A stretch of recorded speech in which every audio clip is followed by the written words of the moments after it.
یو څو کاله مخکې په دارالعلوم نعمانیه او تمانځو کې ناظم صاحب ما ته ټلیفون وکړ. دا خبرې واورئ زمانو. ناظم صاحب ما ته ټلیفون وکړ. زموږ دقه سر دستربندۍ ورځې وې لکه دا اوس کې دي. اوس په 4 تاریخ د اتوار په ورځ راتلونکي اتوار زمونږه په نعمانیه کې دستربندي ده. نو ما ته ناظم صاحب ټلیفون وکړ چې یو طالب العلم دی د لکي مروت طالب العلم او هغه طالب العلم یو ګوتمه ده مال راکړی چې دا راله خرڅه کړه. انګوټي ګوتمه د سرو زر دا راله خرڅه کړه. ځکه چې دا طالبان دا ځان له د دستربندۍ دا مراسم پوره کوي. څوک واسکټ والي ځان له میلمانې راځي دغه میلمانو خدمت کوي، پیسې یې لګي، جامې والي. اگر چې زموږ په دارالعلوم نعمانیه او تمانځو زه ګورې محتمم نه ملته سبق ښیم. محتمم مفتي حسن جان صاحب دی.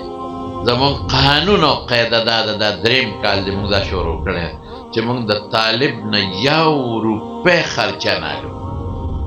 1 روپۍ د سند پیسې هم ترې موږ نه اخلو.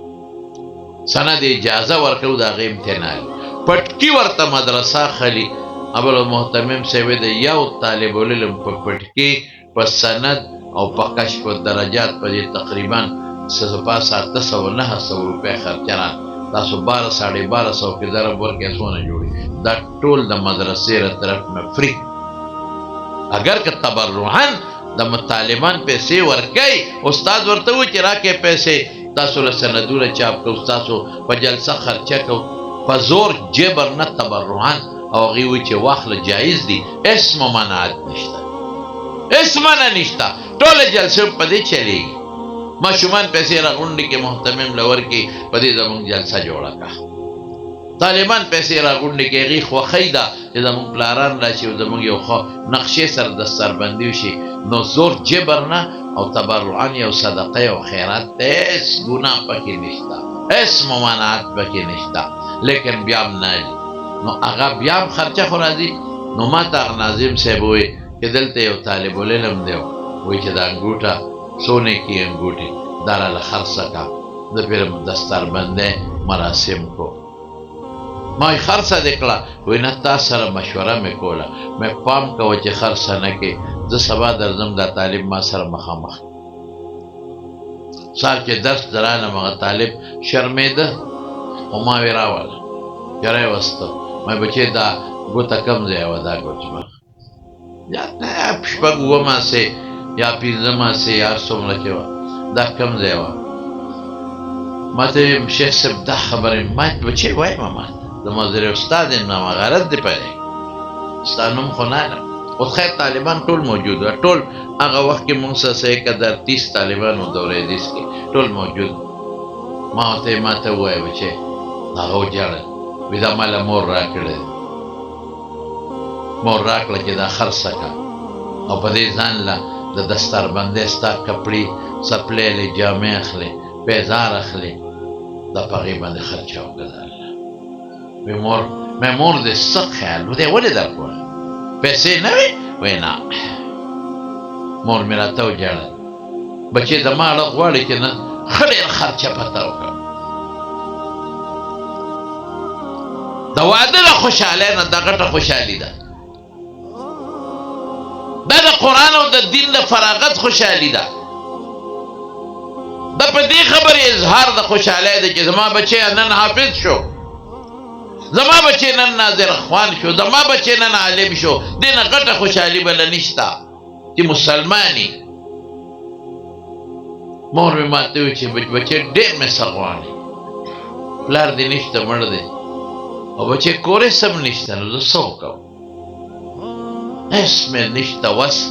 دقه ګوتمه ده او دا واخله ځان له خرڅه کړه. او دا ګوتمه کوم ځای وه؟ دا هغه ګوتمه ده چې زما مور ته زما پلار د واده په شپه کومه ګوته کې اچولی. دا کوم ځای د ښځې زړه کېږي؟ دا زړه کېږي.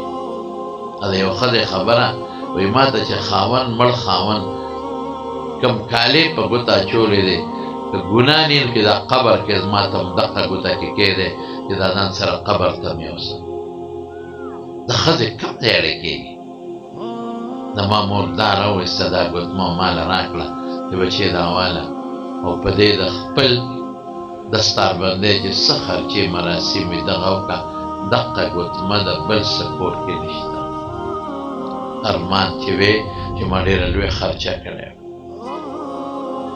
د مور دې څه حال و بچې مور مې ژړل څه حال و په دې ګوتمه پسې نه په دې ژړل چې بل څه نشته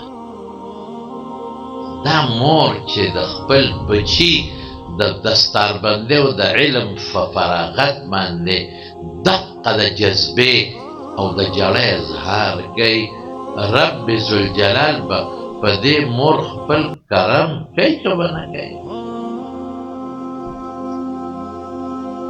ما وی ربه رحم دې څه شو ربه رحمان رحمانیت کم خواله ربه کریم کرم چرته دی ربه جواد جود دی چرته دی خدای په دې مور او په دقه بچي چې د خپل کرم او د خپل رحم او د خپل احساناتو بارانونه کې به بچه دا علم دغسې حاصل دی زما قسم دی قسم درته خورم او دس کې چې ما سره داسې طالبان فارغ شوي دي په سبق کې چې روزه سار نه ماسپښینه پورې سبق وایي مازدیګر ځان له چنګچي چلاوه تیز رفتار او په هغې پیسې ګټه ولې کور څوک نشته هلته هم خرچه کېږي زما هم کېږي او بیا د یو نه د ظالمانو هغه تیز رفتار د چنګچي چا پټم کړه والله بالله تله داسې لکه نه موږ سره سبق وایي چې ماسپښینه پورې سبقونه وایي د حدیثو مازدیګر په هوټل کې او یو ځای بل ځای خدمت کوي ولې ماشومان رونه دي مور ده ورته هغې لا هم سوړل غواړي